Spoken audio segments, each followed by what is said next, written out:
오늘 시간은 에레미야 5장 구약성경 1059쪽입니다. 구약성경 에레미야 5장 30절 31절 들려드리겠습니다. 1059쪽 구약성경 1059쪽 에레미야 5장 30절 공부합니다. 이 땅에 괴괴하고 놀라운 일이 있도다. 선지자들은 거짓을 예언하며 제사장들은 자기 권력으로 다스리며 내 백성은 그것을 좋게 여기니 그 결국에는 너희가 어찌 하려느냐. 아멘.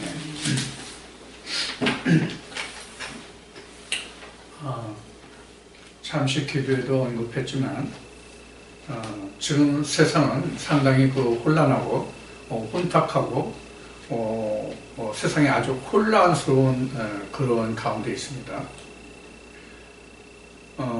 우리가 그 역사를 따져보면 이 지구촌의 움직임이 많은 곳에서 문제가 일어나는 것이라기보다는 어느 한 군데에서 일어나는 문제가 점점 확산돼 가지고 온 지구촌으로 번지는 그러한 그 형국을 띄워왔어요. 그래서 그러한 형상으로 번져서 가장 큰 지구촌에 문제가 됐던 것이 1차 세계대전과 2차 세계대전의 전쟁이었어요. 물론 이제 그 안에 이제 각 나라의 민족의 그 역사들로 보면 더 많은 일들이 있었겠죠. 그러나 우리가 지구촌의 가장 큰 혼돈과 혼란의 시대라고 하면 1차 대전과 2차 대전이에요. 물론 거기에는 다 사람이 개입되고, 사람이 개입됐다는 것은 욕심이 개입된 거예요. 사람이 개입돼서 그런 일이 벌어졌던 것이죠. 또 이것을 성경에서 보면 그 하나님이 세우고 하나님이 통치를 받는다고 하는 그 이스라엘의 타락과 그 죄악을 인해서 세상에 그 혼돈이 왔던 것을 우리가 잘 알고 있죠. 그 중에서 가장 대표적인 것이 지금 이사야서와 에레미야서예요. 그 중에서 또 더 대표적인 것이 에레미야예요. 자, 지금 세계의 그 지구촌을 1차 대전, 2차 대전으로 말했지만 그 역사의 중심을 이제 성경으로 돌아와서 보면은 세계의 혼돈 시대가 1차 대전, 2차 대전이 있기 전에는 우리가 그 다니엘서를 통해서 아는 바와 같이 네 짐승의 시대가 있었죠. 네 짐승의 시대가 바벨론에서 시작해서 로마에 이르기까지 그 이전에는 그 아수르라는 나라가 있었죠. 그래서 이스라엘의 역사의 그 변천이 곧 지구촌의 역사의 변천이었어요. 즉 하나님 나라를 중심으로 지구촌이 움직였던 그것이 이제 성경의 역사라고 하면 우리가 1차 대전, 2차 대전, 이건 이제 지구촌의 움직임의 기록, 역사의, 세상의 역사의 기록이라고 볼 수 있겠죠. 그런데 우리가 지난번에 한번 에레미야 5장에서 그 모래로 바다의 계한을 삼아서 그 땅을 침범하지 못했다고 하는 그 말씀 우리가 나눈 것에 대한 연장선에서 오늘 이 말씀을 나눠보려고 하는 거예요.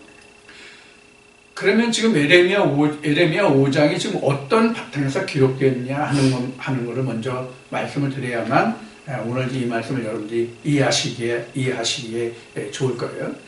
오늘 이 말씀은 또 우리가 현재 우리나라와 지금 국제 정세에 비춰서도 우리가 다시 한번 믿음의 사람들이 돌아보아야 할 말씀 중에 한 부분이에요.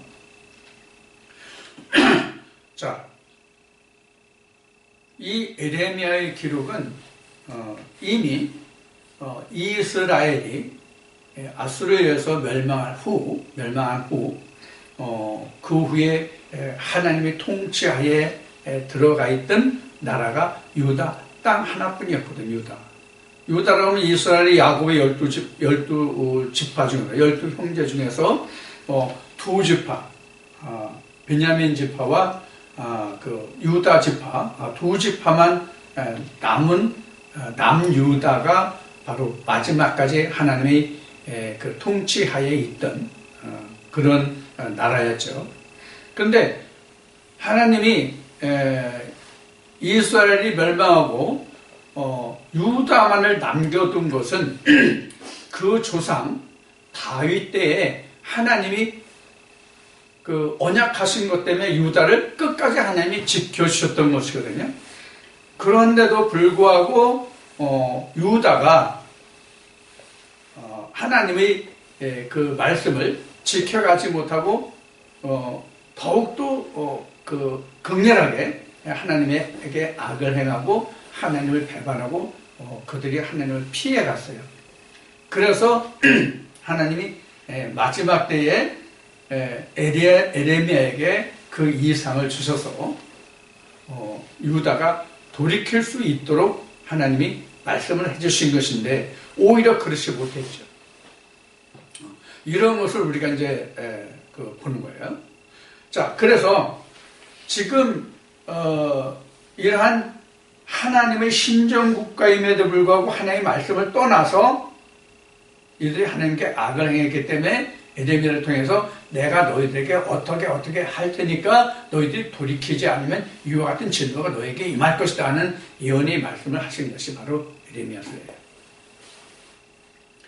그러면 에레미야 때에 당대에 이르러서 그럼 유다가 악을 행해서 에레미야 때면 그럼 하나님이 그 경고의 말씀을 주셨냐면은 아니에요. 그보다 앞서 이사야 선지자를 통해서 이미 말씀하시고 계신 부분인데 그들이 더욱 그래도 돌이키지 않으니까 지금 하나님이 에레미야를 해서 직접적으로 더 강력하게 권면을 하고 있다. 이렇게 보면 될 거예요.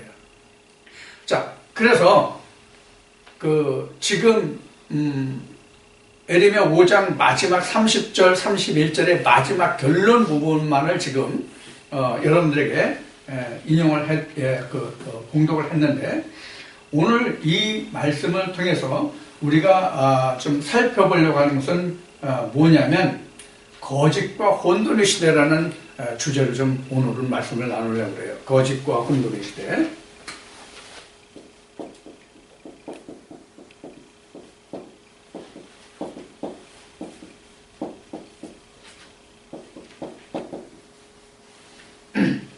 거짓과 혼돈의 시대라는 제목으로 좀 알아보려고 해요. 지금 인용한 말씀을 에레미야 5장 30, 31절 두 절만을 봉독했지만은 말씀을 나누기는 에레미야 5장 전반적인 것을 다 살펴보려고 합니다. 그러니까 에레미야 5장 1절로 봐주시기 바랍니다. 에레미야 5장 1절로 들어와 주세요. 에레미야 5장이 이렇게 시작하고 있습니다. 너희는 예루살렘 거리로 빨리 왕래하며 그 넓은 거리에서 찾아보고 알라. 너희가 만일 공의를 행하며 진리를 구하는 자를 한 사람이라도 찾으면 내가 이 성을 사하리라. 그러니까 이 성을 사하리라 이렇게 말씀하셨으니까 너희가 지금 무엇인가는 모르지만 잘못했기 때문에 지금 이 부분에는 나와 있지 않으니까 무엇인가는 모르지만 무엇인가 잘못했기 때문에 내가 너에게 어떤 진노를 부으려고 한다. 그런데 그 진노를 붓기 전에 너희가 예루살렘 거리를 너희가 돌아다녀 가지고 공의를 행하고 하나님의 의를 찾는 사람 한 사람만이라도 찾으면 내가 너희들에게 내리려고 했던 모든 벌을 사해 주겠다. 그런 말씀이란 말이에요. 자, 여기서 우리가 한번 이보다 더 앞선 구약 시대, 그 에레미야 때보다 더 앞선 시대를 한번 우리가 상고해 보자고요. 어느 때 이런 일이 있었는가? 아브라함 때에 소돔과 고모라 성 때에 이런 일이 한번 있었죠. 아브라함이 하나님께 이렇게 얘기해요. 하나님, 만약에 소돔과 고모라를 하나님이 멸망시킨다고 그러는데, 진노를 내려서 멸망시킨다고 그러는데, 그러면 그 악인을 인해서 의인과 의인을 함께 멸하는 것이 이게 좋은 일입니까? 이게 합당한 일입니까? 만약에 거기에 의인 50명 있으면 하나님 어떻게 하실래요? 50인? 야, 50명에서 내가 거의 진도 안 내려. 이렇게 이제 쭉 내려가다 보니까 몇 가지 내렸어요? 10명이 안 낸 거예요, 10명. 근데 지금 에레미야 5장에서는 의인 10명은커녕 의를 구하는 자 한 사람만이라도 있으면 이렇게 하고 있어요.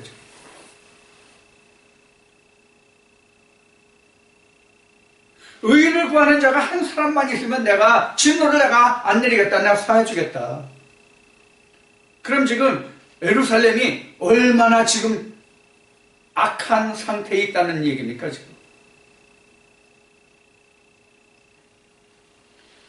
여러분들, 예루살렘이라는 뜻이 뭐예요?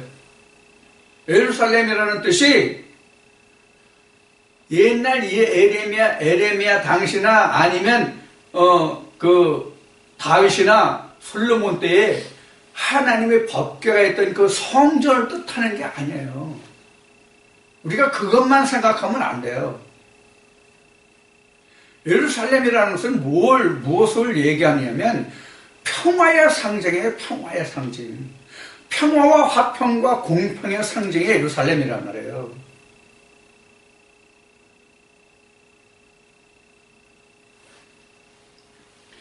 평화와 공평이 공존해야만 거기에 뭐가 있는 거예요? 인간이 인간다운 자유평등 평화가 있는 거예요.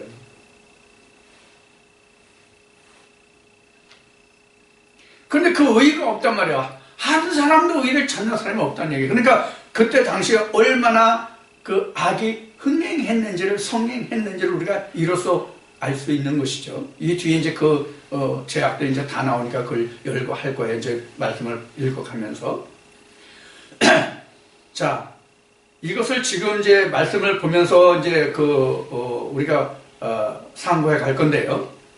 여러분, 이 말씀을 쭉 이제 보아가면서 여러분들이 나름대로 현재 교계나 국제정세나 국내 정세나 이것을 연관시켜서 여러분들이 하나님의 말씀 안에서 여러분들 각자가 가진 하나님의 말씀 안에서 지혜를 얻으시기 바랍니다. 우리가 이런 것을 보지 못하면 그냥 바람에 떠내려가는 그러한 존재뿐이 안 되는 거예요. 풍랑이 오면 그 풍랑에 그냥 휩쓸려가는 존재뿐이 안 되는 거예요.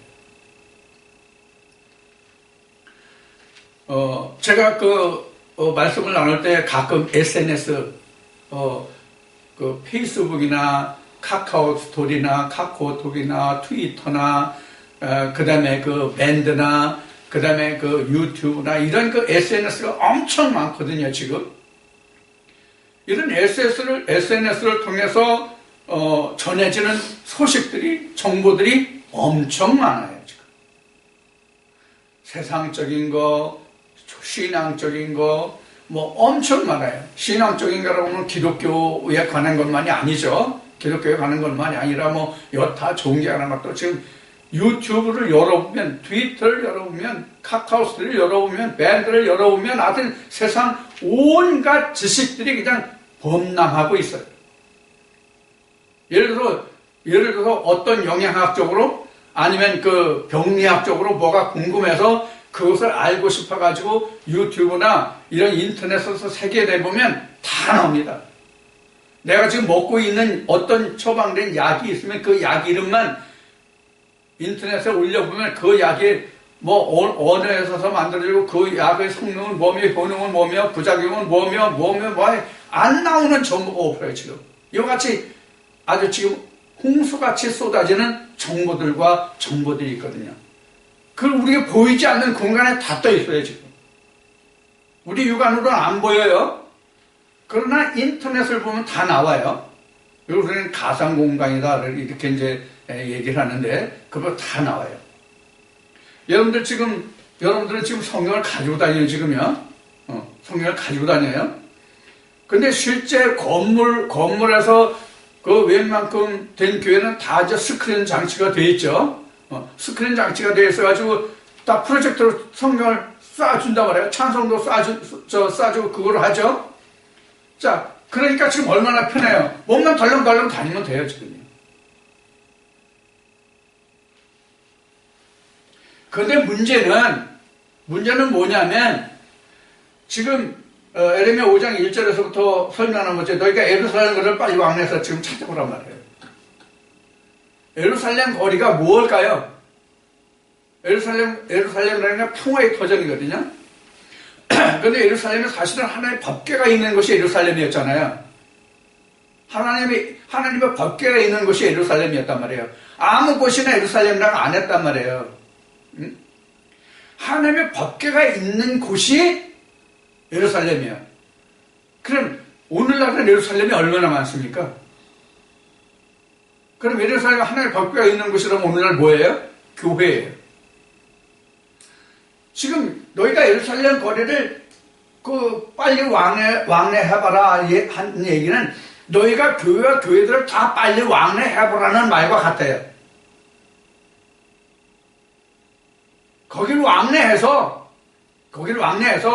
지금 에레미야에게 하나님이 이상을 주셔서 말씀하시는 것 같이 공의를 행하거나 진리를 구하는 자가 있는지를 보라는 얘기예요. 그럼 뭐가 공의이고 뭐가 진리냐? 뭐가 공의이고 뭐가 진리냐? 여러분들은 뭐가 공의이고 뭐가 진리일 것 같아요? 공의를 먼저 보자. 공의.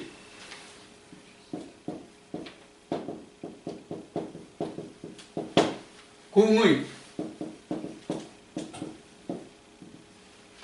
뭐가 공의예요?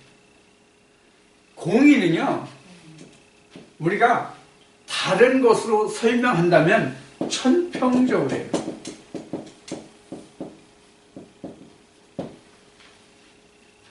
공의를 다른 말로 얘기하면 천평적으로예요. 어떤 사람, 어떤 일을 잣대로 재거나 무게를 재거나 뭐 했을 때 어느 한쪽으로도 치우침이 없는 것이 공평이란 말이에요. 그래서 천평적이라고 말하는 거예요, 공의.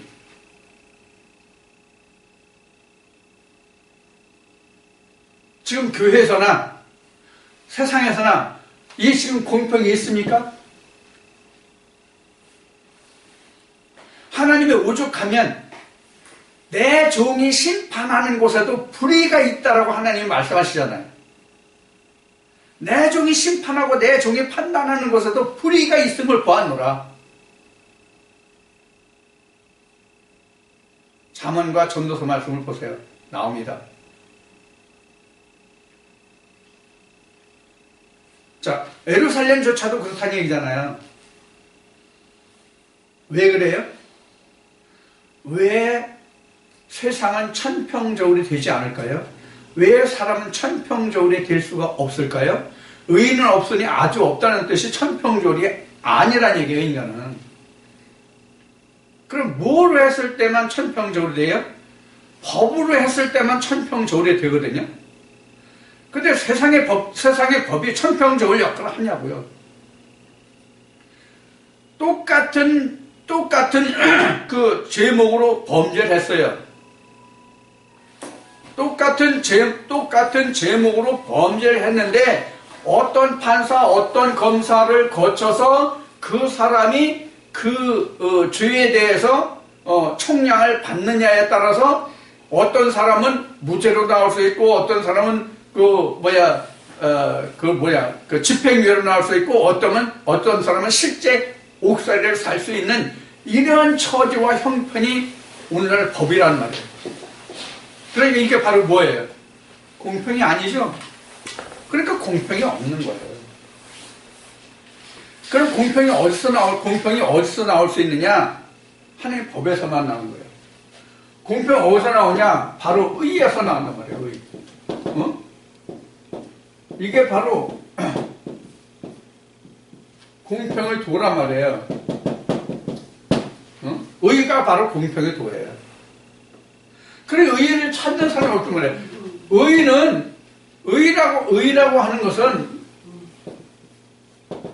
의라고 하는 것은 믿음이에요. 믿음으로 의가 이룰 수 있는 거죠. 믿음으로. 그래서 아브라함이 하나님을 믿음에 그 믿음을 하나님이 의로 여기셨더라. 이렇게 성경은 정의하고 있죠. 바로 이 의라는 것은 믿음으로. 그러니까 공의라는 것은 천평적으로 될 수 있는 것은 믿음뿐이에요. 하나님의 말씀으로 인한 것만이 공평이 되는 거예요.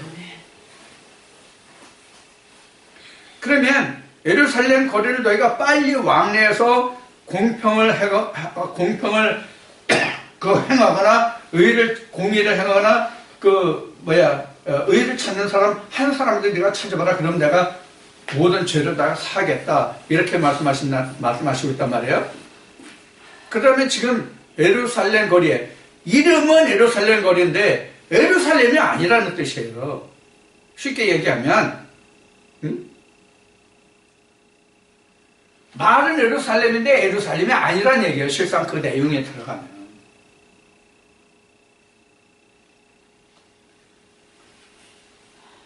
지금 심각합니다. 지금 현재 굉장히 심각하다고요. 지금 어제도 그 종편 어디에서 저녁 늦게 그 시사 토론을 했어요. 굉장히 맞서서 지금 팽팽해요. 다 자기네들이 오라요.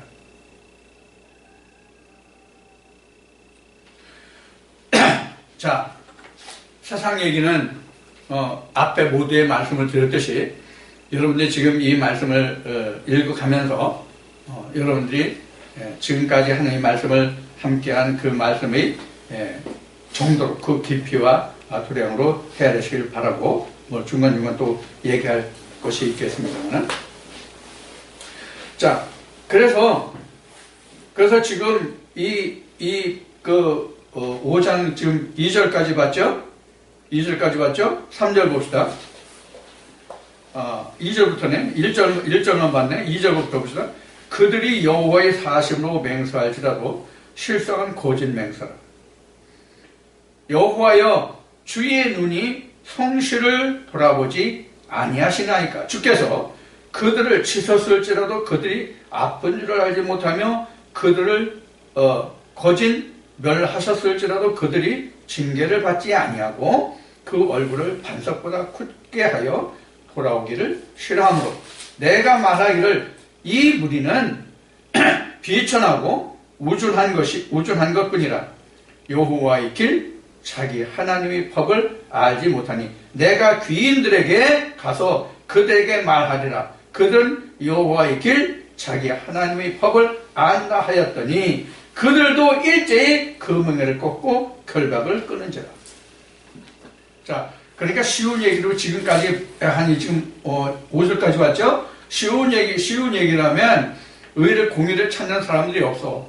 이걸 갖다 얘기해도 듣는 사람이 없어. 그래서 지혜 있는 사람, 지식 있는 사람은 가서 들을 줄 알고 갔더니 오히려 그들은 또 그 멍에를 꺾더라고 얘기해요. 자, 그래서 실제로 에레미야서 보면 이래요.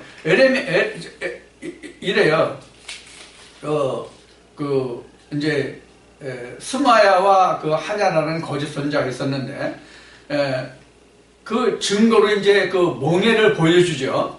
근데 그 멍에를 꺾어버려요. 그래서 나중에 그걸 생멍에로 바꾸는 그런 대목이 나와요. 바로 이제 그런 것을 우리가 연상하시면 돼요. 이것을 뭐냐면 그만큼 지금 사람들의 마음이 강팍하여져 있다는 얘기예요. 앞에서 의를 찾는 사람 한 사람이라도 이렇게 이제 언급이 되어 있잖아요. 그와 같이 하나님의 말씀을 귀에 담는 자가 없다는 얘기예요. 그래서 오죽하면 예수님도 복이 있다는 것을 뭘 두고 복이 있다고 말씀하셨냐면 보고 들으니 복이 있다는 얘기예요. 그럼 뭐가 강박한 거예요? 나무 멍에를 꺾고 새 멍에를 지게 했다는 뜻이 뭐예요? 쉬운 것을 어렵게 한다는 얘기예요. 자, 예수님이 뭐라고 말씀하셨냐면, 지금 멍에라는 얘기를 했으니까, 예수님이 뭐라고 말씀하셨냐면, 내 그 멍에는 가볍다고 그랬어요? 무겁다고 그랬어요? 내 멍에는 가볍다고 그랬어요. 그리고 내 가르침은 쉽다고 그랬어요. 마태복음 말씀에 나와요. 근데 지금 여기서 일제히 그 법을 아는 사람들, 여호와의 길, 자기 하나님의 법을 안다 한 그 사람들에게도 갔더니 일제히 멍에를 꺾었다. 그러니까 이 멍에를 꺾었다는 얘기는 무슨 뜻이냐면 성령이 교회에 들어가신 경고의 말씀을 무시했다 얘기예요. 에레미야에게 임한 하나님의 그 경고의 말씀을 그들이 듣지 않고 무시해버렸다는 얘기예요. 그러니까 자기들이 걸머진 멍에, 즉 진노를 지고 가야 되잖아요. 그게 쇠멍인 거예요. 하나님의 말씀을 돌이키면, 하나님의 말씀을 듣고 하나님의 음성을 듣고 그것을 돌이키면 그냥 나무 멍에가 되잖아요. 쉬운 멍에가 되잖아요. 응? 하나님이 줘주시는 멍에가 되는데 스스로 멍에를 지고 힘든 멍에를 진다는 얘기예요. 그럼 뭐예요? 그게 앞에서 나오는 진노예요. 응? 하나님의 사하심을 받지 못하는 거란 말이에요. 그래서 이어지는 말씀이, 그러므로 수풀에서 나오는 사자가 그들을 죽이며 사망의 이리가 그들을 멸하며 표범이 성읍들을 엿본즉 그리로 나오는 자마다 찢기우니 이는 그들이 허물이 많고 패역이 심하다. 여기 나왔죠? 그들이 허물과 패역이 나왔죠? 심이 크다고요. 그럼 여기 지금 앞에 많은 짐승들 나왔죠? 이거 실제 짐승들 아니에요.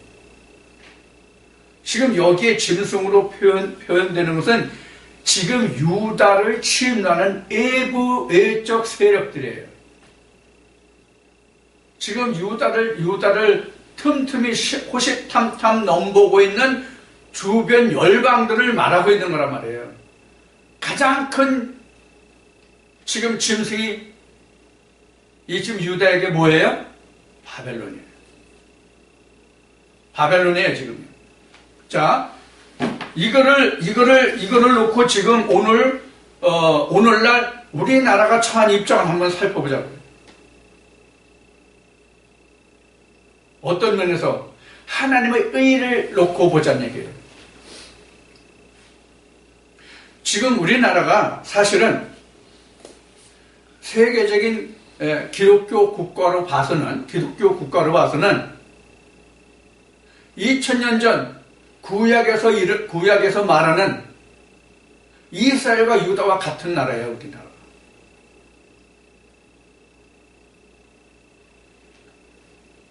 여러분, 이 성경의 시작이 어디죠, 사실은? 이 성경의 시작이 민족이 어디예요? 이스라엘이죠? 히브리인들, 유대인들이라는 말이에요, 히브리인들. 몇 년 전에, 이런 동영상이 올라왔었어요. 페이스북에 글이 올라온 게 있어요. 기독교 방송인가 어디에서 그 취재를 나갔던가? 이스라엘에 갔어요. 이스라엘에서 누가 났어요? 우리가 오늘날 메시아라고 하면 예수가 났죠? 그러면 이스라엘이 가장 성경적인 성경의 복음이 증거되고 성경이 자리 잡은 나라라고 생각할 수 있죠. 나도 그렇게 생각했어요. 근데 내가 참 모르는 그 생각이었더라고요. 그건 예수 안 믿어요. 예수 아직도 하나님 아들 아니에요. 그건 지금 유대교라고 해요, 유대교라고. 쉬운 얘기로 하면 유대교예요. 그 예수 이름 함부로 못 부릅니다. 그래서 예수를 증거하면은 예수를 저기 해서 우리가 한국이 얘기하는 교회를 찾는다고 교회라고 한다면 거기는 그 예수라는 말을 하는 그 말이 밖으로 새나가지 않도록 철저한 보안 처리를 하고 거기서 예배를 한답니다. 이 논센스 퀴즈죠, 사실은. 그래서 여기서 제가 생각된 게 있었어요. 뭐냐면 예수님이 한 번은 복음을 전하다가 자기 고향에 갔었잖아요, 갈릴리에. 근데 형제들이 예수를 영접했어요? 안 했어요. 그래서 한 말이 뭐예요?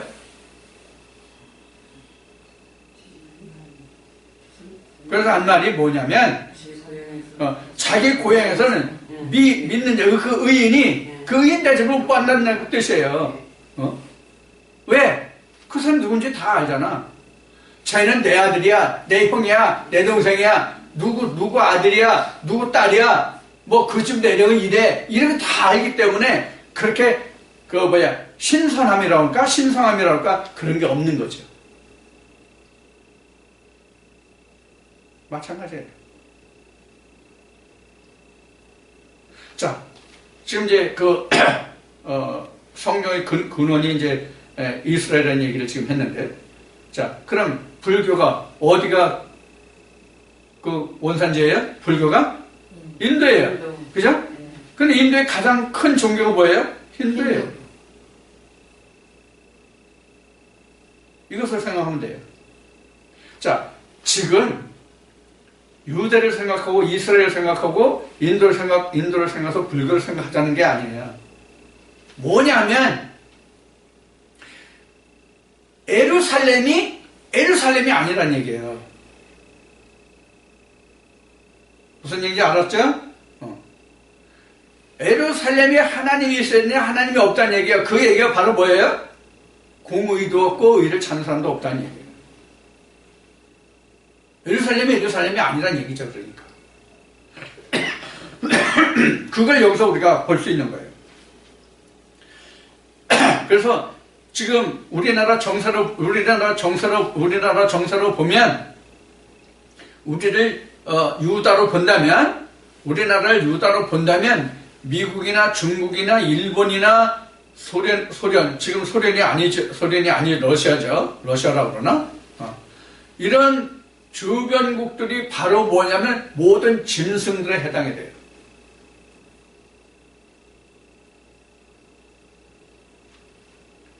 그리고 교회는 교회대로, 정치는 정치대로 지금 4분 5혈 되어 있어요. 지금. 여러분들이 듣고 보고 아시는 바와 같이 지금 교회를 교회로 여기는 사람들이 지금 몇 명이나 됩니까? 이 나라의 현재 정치가 과연 정치다운 정치를 하고 있다고 인식하는 사람들이 과연 몇입니까?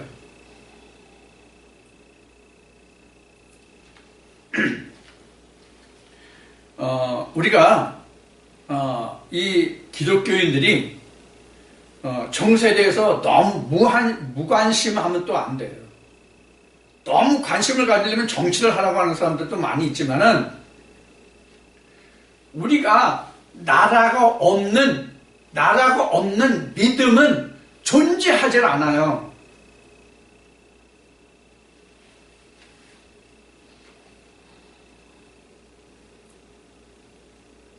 우리가 이스라엘의 역사를 보면 잘 알 수가 있어요. 우리가 그 중에서 한 예를 들어봅시다. 다니엘이 지금 포로로 붙잡혀가서 죽을 고비를 얼마나 많이 넘깁니까? 다니엘이 바벨론의 포로로 붙잡혀가지고 얼마나 많은 고비를 넘기느냐고요. 그 이전에 요셉을 보자고요. 요셉 얼마나 많은 고난을 겪습니까? 시기 질투해가지고. 그래가지고 그 요셉을 올무에 묶어 넣으려고 법을 그들이 대신들이 만들잖아요. 뻔히 알면서도 만들잖아요. 왕도 그것을 뻔히 그들의 괴계를 뻔히 알면서도 인정하지 않을 수 없으니까 어떻게 해요? 어인을 찍잖아요. 인장반제 도장을 찍잖아요. 인장반제 도장을 찍었다는 것은 성경에서 여러분들 보셔서 아는 바와 같이 절대로 누구든지 변개할 수 없는 법이라는 뜻이에요. 인장반제는. 그냥 구두가 아니라 지근이 찍힌 거는 사인이 아는 것은 변개할 수 없는 법이에요. 그렇게 만들어요. 그래도 어떻게 했습니까? 요셉이? 그래도 예루살렘을 향하여 경배하고 그가 기도했잖아요. 그래서 결국 붙들렸죠. 그래서 어떻게 돼요? 사자굴에 들어가고 뭐 불 가운데 들어가고 뭐 별짓 다 당하죠.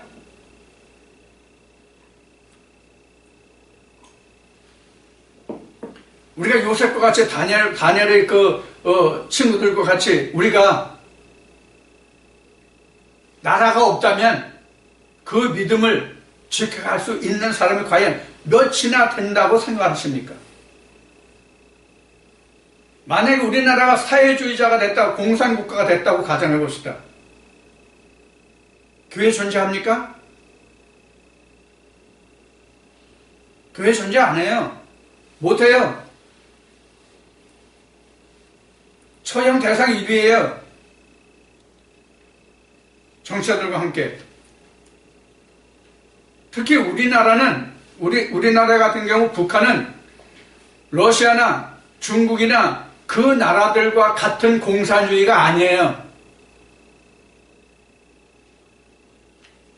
어제 TV 토론에서는 동독과 서독의 통일을 얘기하는데 동독과 서독의 예를 들어서 우리나라는 거기에 맞는 게 아무것도 없어요. 왜? 이데올로기가 틀려요. 이데올로기가. 동독이 주창했던 공산주의와 북한이 주장하는 공산주의가 전혀 질적으로 다르단 말이에요.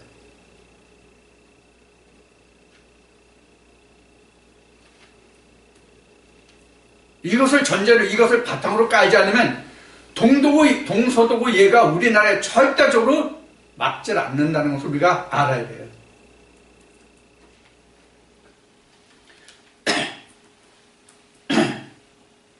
자, 7절부터 다시 봅시다. 내가 어찌 너를 사하겠느냐?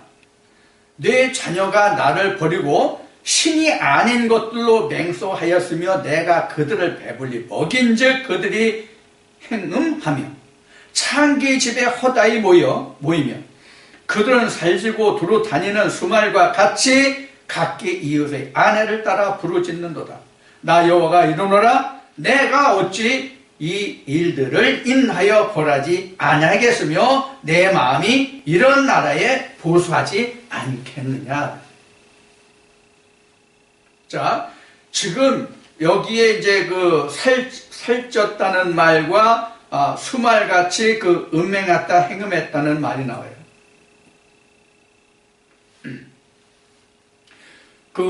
여기서 지금 말의 예를 들어서 지금 여기 각기 이웃의 아내를 따라 부르짖는다는 것은 이제 음행했다는 뜻이거든요. 이 수말이라는 게 저거잖아요. 여러분들 말하면 뭐가 생각나요? 선지자들이잖아요. 선지자들 또는 바람 또는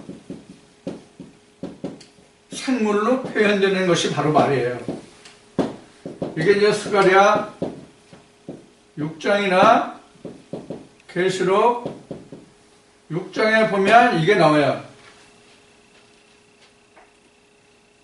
그래서 말이라는 것은 뭐냐면 아마 이 성격이 가장 강한 짐승이 아마 말인가 봐요. 말의 예를 들까 보면. 그래서 여기서 말의 예를 드는데 사실 그것이면 이 짐승의 예를 들었지만 여기서 말이라고 하는 것은 뭐냐면 강력한 그 어떤 말씀의 논리를 가진 것을 말이라고 표현했다고 생각하면 돼요. 왜 그런가 하면 창세기에서도 우리가 창세기도 나눠봤지만은 그 물이라는 것들이 바로 뭐라고 그랬어요? 사상, 어떤 논리, 말씀이라고 얘기했죠? 그것을 말하는 거예요. 그런 말들이에요. 그런 말들. 그러니까 이게 이제 여기 말들 나왔지만 앞에 6절, 5절, 6절에 보면 각종 짐승이 나왔잖아요. 이 짐승들이에요. 짐승의 시.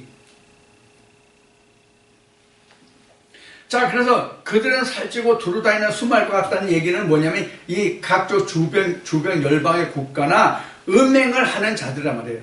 예루살렘 거리에서도 의를 찾지 않고 음행을 하는 자들. 그래서 여기서 보면은 뭐라고 저는 내 자녀가 나를 버리고 신이 아닌 것들로 맹세했다고 그랬어요. 신이 아닌 것들.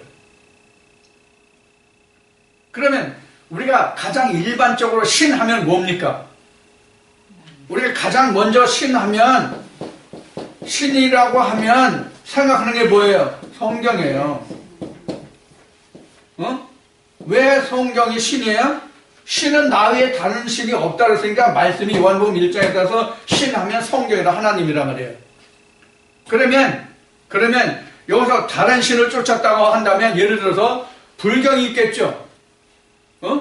그다음에 마음의 병이 있죠. 이런 것들을 거기에 차용했다고 한다면 불경이나 마음의 병을 차용해서 이것이 하나님의 말씀이라고 했다면 예를 들어서 WCC나 NCCK 같이 뭐 무당에게도 구원이 있고 천주교도 개신교도 다 구원이 있고 뭐 어떤 여타 종교도 다 구원이 있다. 똑같은 하나님을 말하는데 표현만 다를 뿐이다. 이렇게 얘기하잖아요. 그럼 예수님이 잘못 말한 거죠. 예수님은 그럼. 내가 하나님이라고 부르는 그를 나도 하나님이라고 부른다라고 예수님이 말씀하시죠. 내가 하나님 아버지라고 그는 나도 하나님 아버지라고 불러. 근데 표면적으로는 그런데 이면으로 들어가면 예수님이 말씀하시는 하나님 아버지와 당시에 바리새인들이 말했던 하나님 아버지가 같으냐고요. 오늘날은 우리가 확연히 우리가 눈으로 보는 것 같이 이를 분류할 수 있죠. 우리만 그렇습니까? 아니에요. 지금 이 말씀으로 함께 하지 않는 하나님을 모르는 이방인들도 지금 하나님을 모르는 이방이라는 얘기를 여러분들 귀담아 들으세요. 교회 안 다니는 사람들이 이방인이 아니에요. 하나님을 모르는 이방인들도 즉 교회 다닌다고 할지라도 하나님을 모르는 이방인이란 말이에요. 그런 이방인들도 지금 2000년 전에 유대 땅에 오셨던 예수님이 말씀하시는 하나님 아버지와 바리새인들이 말하는 하나님 아버지가 다른 줄을 그들도 안단 말이에요. 그러면 오늘 예레미야 5장에서 말하는 말씀을 놓고 얘기한다면 공의와 의를 찾지 않는 사람들도 공의와 의를 말한단 말이에요. 그들에게 공의가 있으며 의를 찾지도 않고 알지도 못하는데 그들도 공의를 말하고 의를 찾는단 말이에요. 의를 말한단 말이에요. 지금 여기 어디 갔어? 믿음이라는 말을 했잖아요. 믿음이라는 말을 믿음이 뭔지 아냐고요. 근데 지금 믿음을 말하지 않는 사람들이 있어요? 그럼 절에 나가는 사람들도 믿는다 그러고 성황당에 나가서 말하는 사람도 믿는다 그러고 집에 냉수 떠놓고 비는 사람도 믿는다 그러면 그거 다 똑같은 믿음이에요?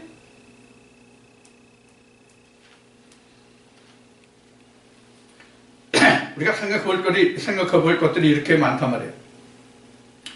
그래서 지금 행음하며 창기집에 허다히 모인다라고 했어요. 창기집. 뭐가 그럼 창기예요? 이 남자 저 남자를 다 받아들이는 게 창기잖아요. 이걸 우리가 성경적으로 말하면 뭐예요? 이 말씀도 옳고 저 말씀도 옳고란 말이에요. 그럼 이게 창기란 말이에요. 다시 말하면 유다가 지금 이방신을 받아들였다는 얘기예요. 내 성전 예루살렘에.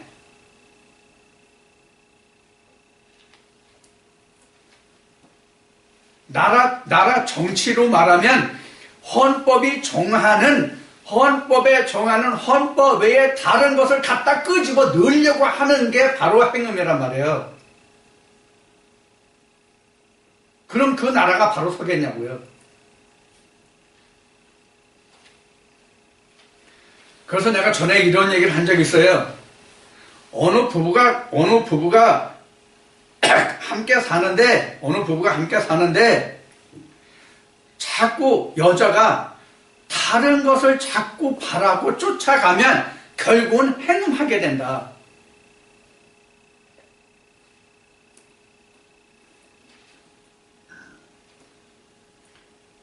지금 이제 하고 싶은 얘기가 또 있는데 이 얘기를 잘못하면 이제 그 오해를 할 수도 있겠지만 새겨 들으세요. 하나님의 말씀은 어느 누구에게 가서 증거되더라도 하나님의 말씀이에요. 씨는 어디 가서 뿌려져도 그 씨는 바뀔 수가 없다는 얘기예요. 그러나 땅은 어떤 씨를 받느냐에 따라서 뭐가 틀려요? 결과가 틀리단 말이에요. 그래서 성경에서 남자를 예를 들어서 성경이 기록되고 있는 것이 아니라 여자를 예를 들어서 증거하고 있는 거예요. 성경으로 보면 남자가 하나님 한 분뿐이 없어요. 여자는 많아도 사람은 무수히 많단 말이에요. 그래서 여자는 무수히 많단 말이에요.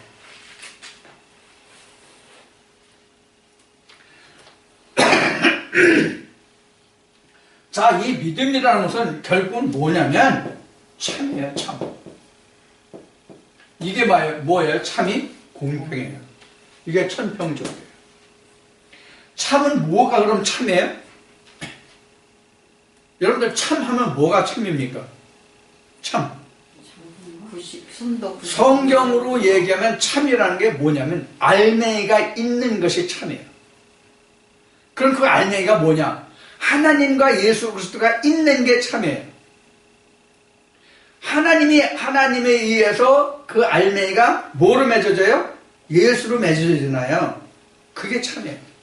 그래서 내가 길이요 진리요 이렇게 말씀하신 거예요. 그 진리가 참이잖아요. 참진. 참 돌이란 말이에요. 참 길이란 말이에요. 진리라는 말 뜻이. 자, 그래서 7절부터 9절까지 기록된 나라가 그래서 말씀이 바로 그런 거예요. 그래서 이러한 자들에게 내가 어떻게 9절 끝머리에 보면은 내가 이러한 나라에 어떻게 내가 보수하지 않겠느냐. 이 보수라는 것은 복수라는 말과 틀려요. 보수라는 말은 뭐냐면 네가 심은 대로 거둘 것이라는 뜻이에요. 보수가. 네가 심은 대로 거둘 것이다. 네가 행한 대로 갚음을 받을 것이다. 그런 얘기예요. 그게 열매죠. 그러니까 진노라고 하는 것은 결국은 뭐냐면 하나님이 주시는 것이 아니라 내가 한 결과에 대한 응보예요. 답이에요. 하나님은 벌 주시는 하나님이 아니에요. 스스로 벌을 자초해서 받는 거예요. 하나님은 다만 말씀만 주시는 거예요. 그 다음에 봅시다. 10절로부터 너희는 그 성벽에 올라가 회파되 다 회파하지 말고 그 가지만 꺾어버리라. 여호와 이것이 아님이니라. 이 가지가 뭐죠? 여러분들 이 가지를 풀려면 어느 말씀을 여러분들 기억하면 돼요? 그렇죠. 요한복음 15장에 나는 포도나무요 너희는 가지라. 가지가 나무에서 잘리면 열매 맺지 못한다. 태워버리는 나무에 불과하다 그랬죠? 이 가지가 뭐냐면 유다 백성들이에요. 유다 백성 다 쳐내버려. 그들 내 새끼 아니야. 그런 뜻이에요. 그거 내 백성 아니야.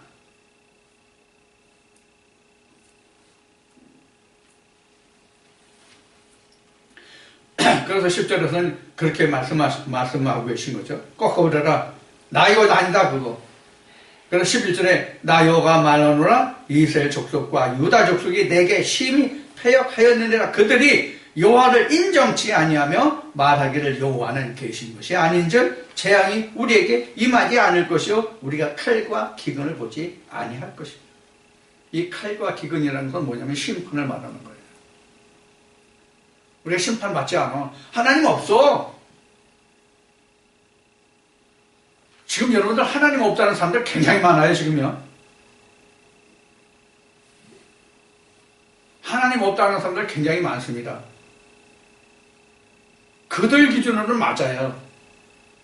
왜 그러냐면 하나님의 존재가 뭔지를 모르기 때문에.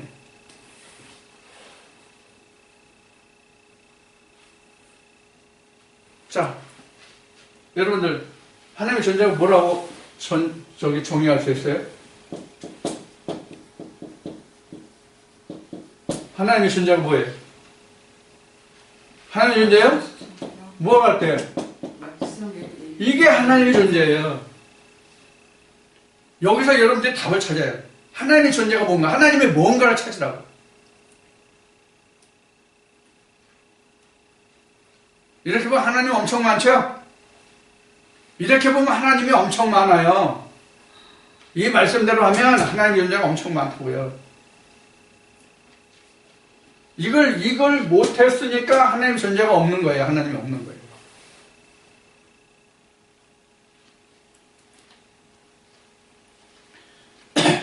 그러니까 두려워하지 않죠.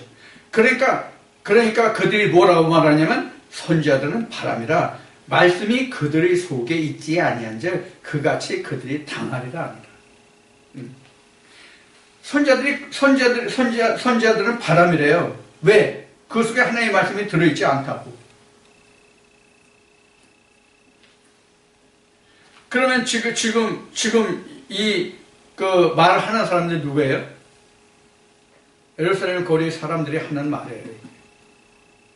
누구를 향해서 하는 말이에요? 예레미야를 향해서 하는 말이라고 하시면 돼요. 그런 생각하시면 돼요. 이 말씀을 놓고 간단히 생각하면. 그거 하나님 말씀 아니야. 그러니까 멍해를 꺾잖아요. 앞에 말씀드린 것이 그거 하나님 말씀 아니야. 뭉개버린단 말이에요.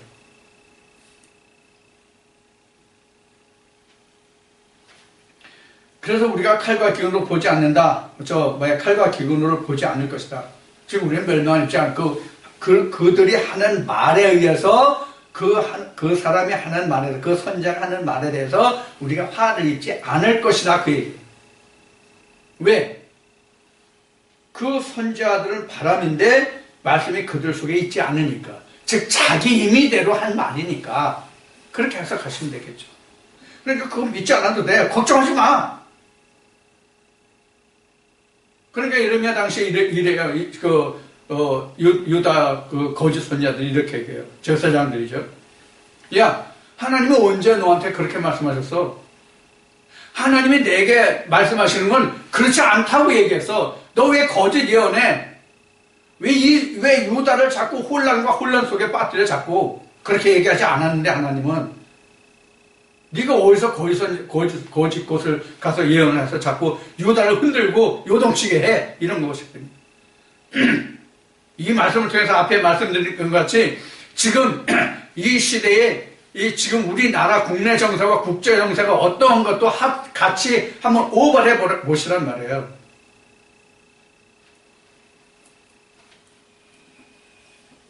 자, 14절로 나옵니다. 그러므로 만군의 하나님 여호와가 이같이 말하라. 그들이 이 말을 하였은즉 볼지어다 내가 내 입에 있는 나의 말로 불이 되게 하고 이 백성으로 나무가 되게 하리니 그 불이 그들을 살리라. 결국 뭐예요? 지금 선지자의 말을 쫓지 않고 선지자의 입을 통해서 하나님이 주신 그 경고의 메시지를 쫓아가지 아니하고 너희들이 그것이 아니라고 했으니까 네 입에 있는 그 말이 너 자신을 나무로 만들어서 너 자신을 살을 것이다. 그런 얘기예요. 네가 그 말을 했으니 그 말이 너를 살으리라. 이게 뭐와 같냐면 예수님이 이렇게 말씀하시죠. 내가 너를 심판하는 것이 아니라 내 입으로 내 한 말 그 말이 너를 심판하리라. 이 말씀과 똑같아요.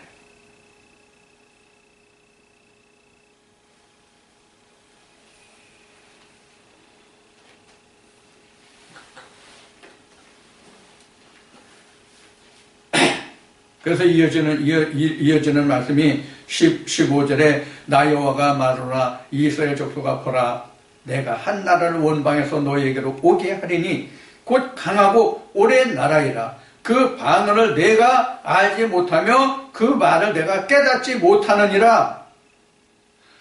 지금 유다에 대해서 지금 하나님이 이렇게 말씀하시는 것은 우리가 역사가 지나서 오랜 세월이 지나서 그 결과적으로 나타나는 것이기 때문에 알지만 사실 이게 바벨론이거든요. 먼 나라라는 것이.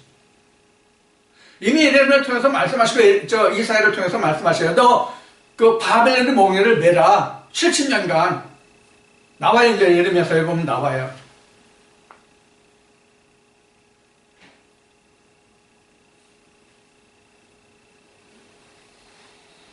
지금 이 말씀에 의해서 우리는 지금 그럼 어떤 멍에를 매야 될까요? 우리나라로 보면 우리는 하나님의 말씀의 멍에를 매야 되잖아요. 하나님을 믿는 사람들 하나님의 말씀의 멍에를 매야 되잖아요. 그럼 이 나라 보면 어떤 멍에를 매야 될까요?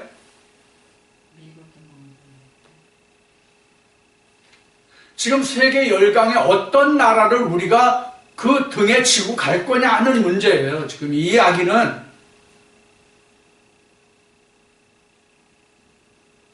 우리나라로 보면 어떤 나라를 우리가 멍에로 메고 갈 것이냐. 쉬운 얘기로는 북한을 멍에로 맬 것이냐, 중국을 멍에로 맬 것이냐, 미국을 멍에로 맬 것이냐. 우리는 이걸 생각해야 돼요. 뭘 생각해야 되냐면 로마서의 로마 교회의 사도 바울이 편지한 바와 같이 믿는 사람들은 멍해가 두 가지예요. 믿는 사람들은 멍해가 두 가지라고요. 세상의 멍해와 하나님의 멍해예요. 그것이. 그래서 바울은 나는 곤고한 자다. 하나님의 말씀의 멍에도 매야 되겠고 세상의 율법의 멍에도 매야 되겠고 이렇게 고백한 거예요. 세상의 멍에 없이 우리가 하나님의 멍에로 온전히 질 수 없다. 앞에 말씀드렸어요. 나라가 없으면 조국이 없으면 내가 없는 거예요. 사실은.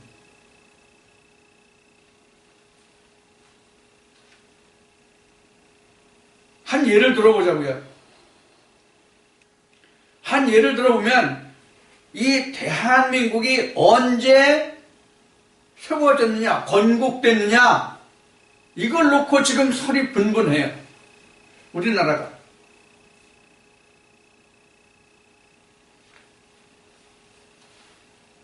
지금 현 정권에서는 어디가 우리가 건국이냐고 보냐면 독립운동 때부터 상해 임시정부 때부터 우리 건국을 본다고 그래요. 그러면 국가라는 개념을 봅시다. 국가는 뭐가 있어야 돼요? 영토가 있어야 되죠? 그다음에 뭐가 있어야 돼요? 국민이 있어야 돼요. 그럼 뭐가 있어요? 주권이 있어야 되잖아요. 상해 임시정부 때 이거 있었어요? 하나도 없었어요.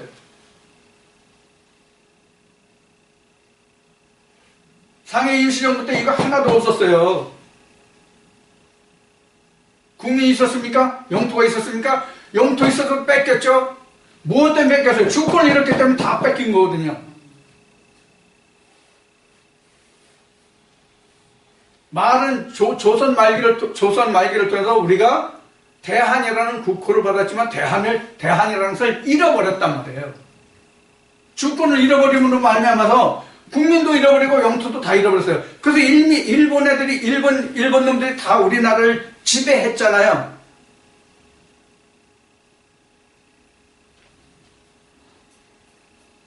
근데 상해 임시정부가 어떻게 건국됐다고 얘기할 수 있습니까? 바로 이런 것이거든요. 주권이 없으면 나라가 안 돼요. 될 수가 없는 거예요.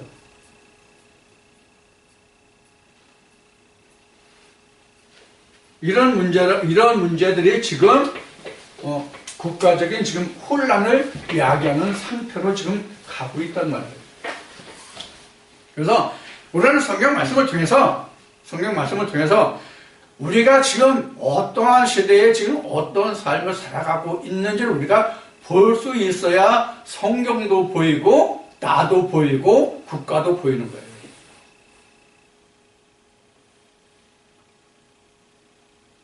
내가 그런 말씀을 전하면서 오늘같이 말한 적은 단 한 번도 없었어요. 그럼 성경에 이런 거 없느냐? 있어요. 있는데 말 안 했어요. 아직까지는.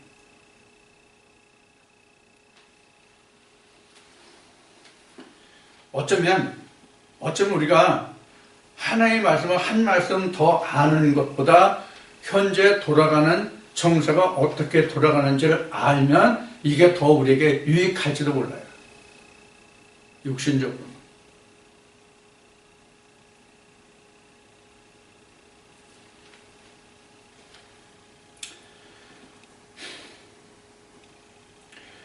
그래서 지금 현재 우리가 이렇게 지금 사분오열된 국론으로 돌아가다가는 지금 여기에 나온 말씀같이 먼 어떤 나라가 우리 머리 위에 올라올지 지금 모르는 형국이에요.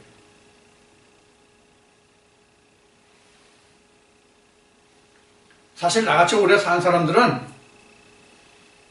조금 견디다가 최악의 경우에 견디다가 죽을 날이 얼마 남았으니까 죽으면 돼요. 근데 우리 후손들은 어떡합니까?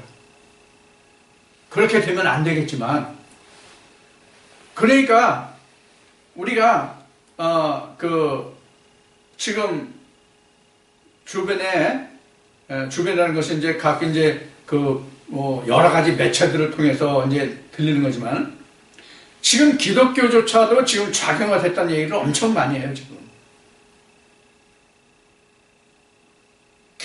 기독교가 좌경화되면, 지금 뒤에 이제 나오겠지만, 이 말씀 뒤에 나오겠지만, 교회가 좌경화됐다는 것은 무슨 얘기냐면, 모래 역할을 못한다는 얘기예요. 그럼 어떻게 돼요? 흉한 파도가 범람할 거 아니에요.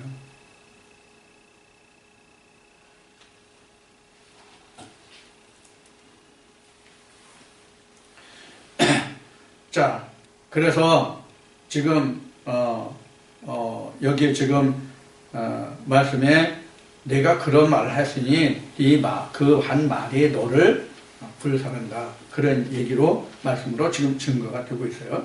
그래서 원방에서 너에게로 오게 한다, 강하고 그랬나라. 그 방언을 내가 알지 못하며 그 말을 내가 깨닫지 못하다.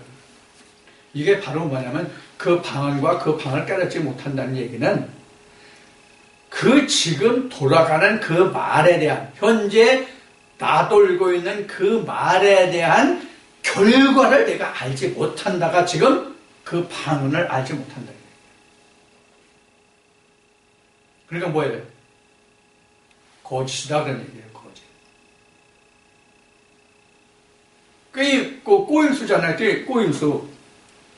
그런 것을 지금 말하는 거예요. 그래서 지금 이어지는 말이 내가 깨닫지 못하느니라. 16절은 그 전통은 열린 묘실이요 그 사람들은 다 용사라. 그들이 내 자녀들이 먹을 추수 곡물과 양식을 먹으며 내 양떼와 소떼를 먹으며 내 포도나무와 무화과나무 열매를 먹으며 내가 의뢰하는 견고한 성을 칼로 파멸하리라. 나 여호와가 말하노라. 그때에도 내가 너희를 진멸치는 아니하니라. 이게 뭐냐면 그렇게 되더라도 그루터기는 남겨놓는다는 얘기거든요. 다 멸망하지 않고 그루터기는 남겨놓으라. 그러면 유다의 멸망 때 그루터기로 남김을 받은 자들이 누구예요? 어떤 무리라고 어떤 자들이라고 여러분들 생각합니까? 첫째 다니엘의 그 세 친구가 있고요. 에스겔이 있고요. 에스라나 이런 학사 같은 사람들, 율법자들이 있었어요. 이 사람들이 다시 하나님 나라의 그루터기가 됐잖아요. 하나님 나라의 그루터기가 됐잖아요. 그래서 이스라엘을 다시, 예루살렘을 다시 중건할 수 있었잖아요. 결국에 와서. 이게 씨로 남김을 받은 자들이에요.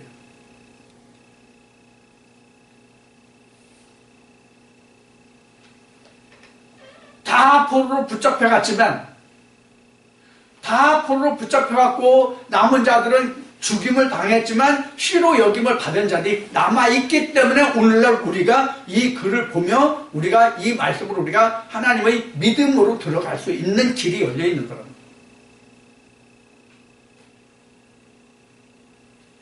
다 배임을 받지 않고.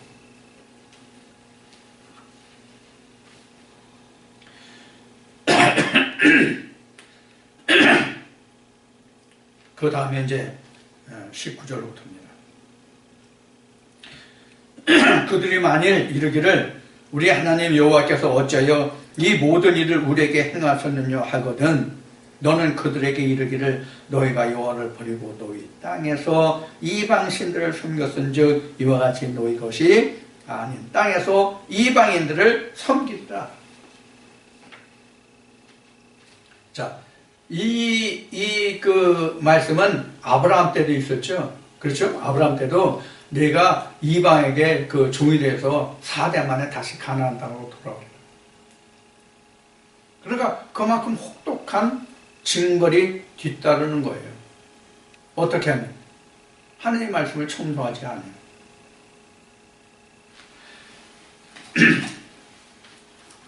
자, 그래서 이제 하나님이 왜 우리가 하나님을 믿고 하나님을 신뢰하고 하나님을 의뢰했는데 왜 우리에게 이런 일이 생겼냐 이 말을 했을 거 아니에요 지금. 유다 백성들이. 그럼 너는 이렇게 얘기해라. 너희가 나에게 악을 해야기 때문이다. 나를 따르지 않았기 때문이다. 그래 참 이상하죠. 뭐가 이상하냐면 그렇게 하나님이 징벌을 하고 그렇게 벌을 받았으면서도 그들은 뭐라고 얘기했냐면 우리가 언제 하나님께 범죄했냐고 얘기한단 말이에요. 말라기 말씀을 보면 그렇게 나오잖아요. 우리가 언제 하나님 것을 떼먹고 하나님께 범죄했습니까? 우리가.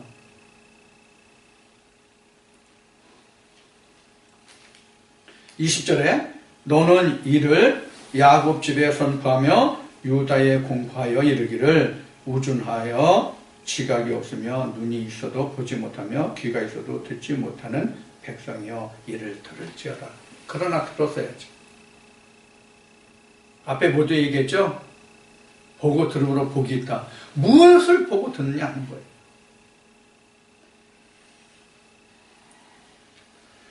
여호와께서 말씀하시되 너희가 나를 두려워 아니하느냐 내 앞에서 떨지 아니하겠느냐 내가 모래를 두어 바다의 계한을 삼되 그곳으로 영원한 계한을 삼고 지나치지 못하게 하였으므로 파도가 흉흉하나 그것을 잊지 못하며 뛰노나 그를 넘지 못하느니라. 그러나 너희 백성은 배반하며 패역하는 마음이 있어서 이미 배반하고 갔으며 또 너희 마음으로 우리에게 이른 비와 늦은 비를 때를 따라 주시며 우리를 위하여 추수 기한을 정하시는 우리 하나님 여호와를 경외하자 말하지도 아니했다.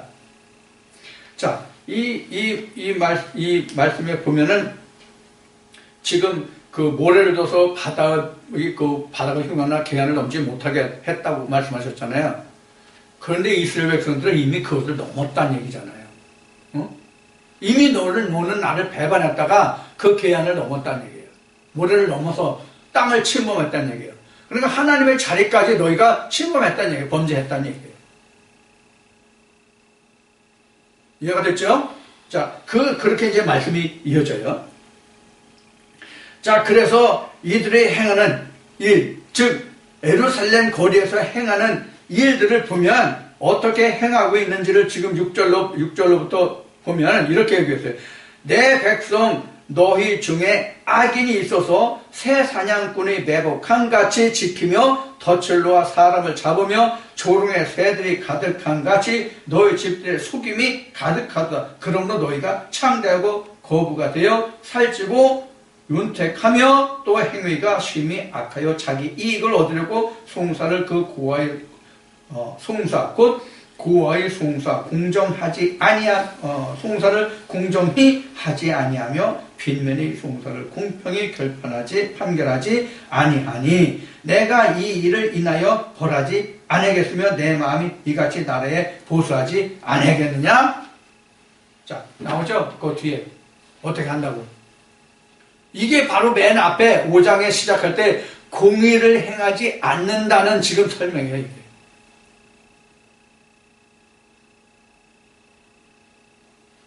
뭐가 난무한다고요? 거짓이 난무한다고 되어 있어요, 지금.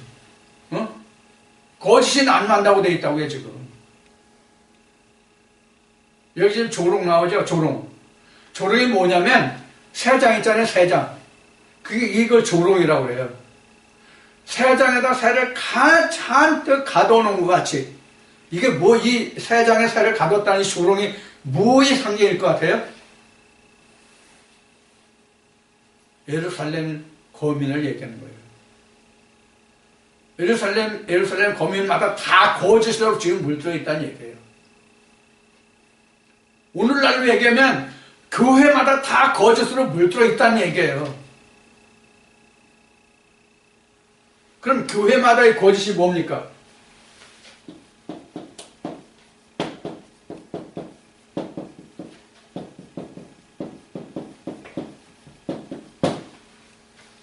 한마디로 얘기하면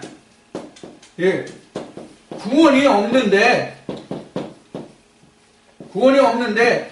있다라고 하는 거예요. 이보다 더 큰 거짓이 어디 있어요?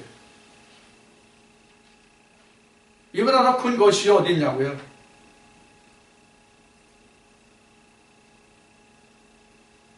한 가지 예를 들을게요.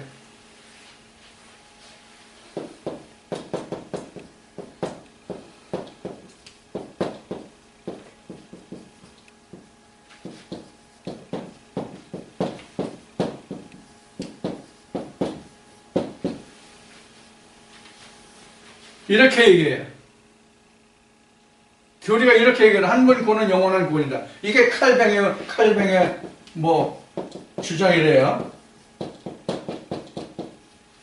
하나님이 택한 자는 영원히 유괴되지 않는다는 얘기예요. 버리지 않는다는 얘기예요. 그러니까 한 번 구원은 영원한 구원이다 그런 얘기예요. 그런 거예요? 성경은 절대로 그렇게 기록하지 않고 있습니다. 대표적인 게 어디예요? 스가랴 13장 8절. 이렇게 되어 있죠? 스가랴 13장 8절 이렇게 되어 있죠? 그 다음에 계시록 어디예요? 계시록 20장 1절에서 3절, 4절에서부터 있나요? 4절 이하 보면 뭐가 나왔어요? 둘째 심판. 근데 나와 있잖아요.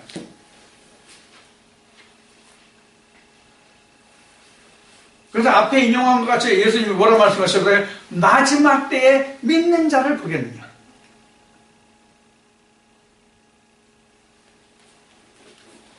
끝까지 견디는 자는 구원을 얻으리라. 그러니까 끝까지 견디지 못한 자도 있다는 얘기잖아요.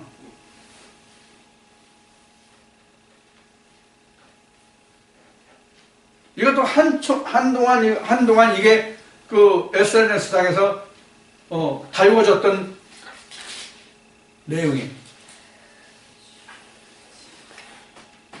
자, 지금 이제 에레미야 5장에서 지금까지 살펴본 말씀과 같이 이러한 일들을 내가 옳다 여기고 이것을 좋다고 생각하고 거짓을 행하는 거짓 선자들을 쫓아가니 야, 이 녀석들아 너희가 마지막 때는 어떡할래?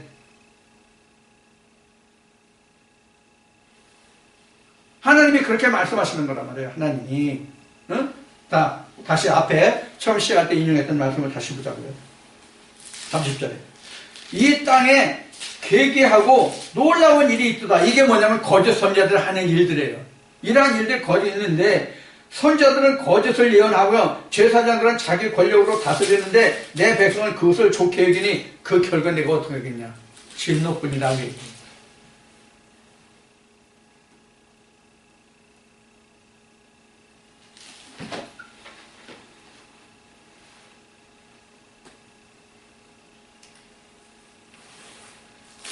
자, 우리는 이 시대를 바로 직시할 필요가 반드시 우리에게 있습니다. 분명히 우리가 이 시대를 바로 직시해야 됩니다.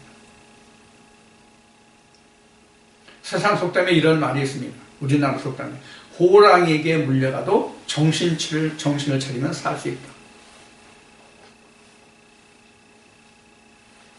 또 제가 이런 말을 많이 했습니다.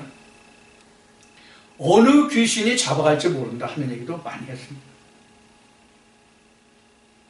자, 성경에서 말하는 귀신이 뭔지 아시죠, 여러분들? 거짓 예언, 거짓 그 다스림이 바로 다른 귀신이에요. 귀신이라는 얘기는 하나님의 신이 아닌 신이 귀신이에요. 그 어떤 귀신들에게 잡혀갈지 몰라요.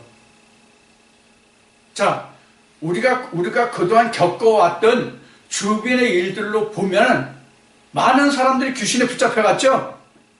귀신이라는 말로 표현하면 나는 안 그렇다, 너는 그렇다라고 장담할 사람이 있어요? 없어요. 단 한 사람도 없어요. 나도 없어요. 그러니까 성경은 이렇게 증거하고 있는 거예요. 시험에 들지 않게 하라고요. 섰다면 넘어지니까 내가 항상 기도하라고요. 깨어서. 성경이 이렇게 기록하고 있어요.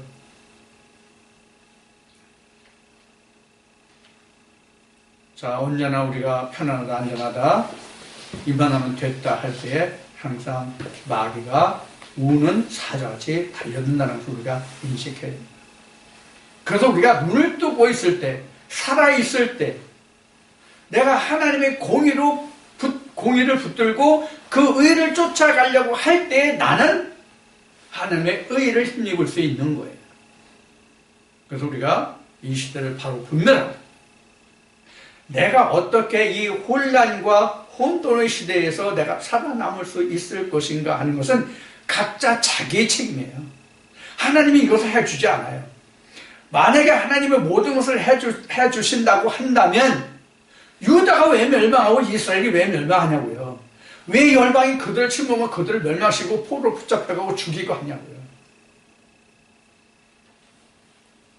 오늘 예레미야 5장에서 기록하신 말씀과 같이 우리도 하나님의 말씀을 청종하지 않으면 나도 그런 꼴을 당할 수 있는 당사자라는 것을 우리는 한시라도 잠시 잠깐이라도 내가 잊어버리면 안 됩니다.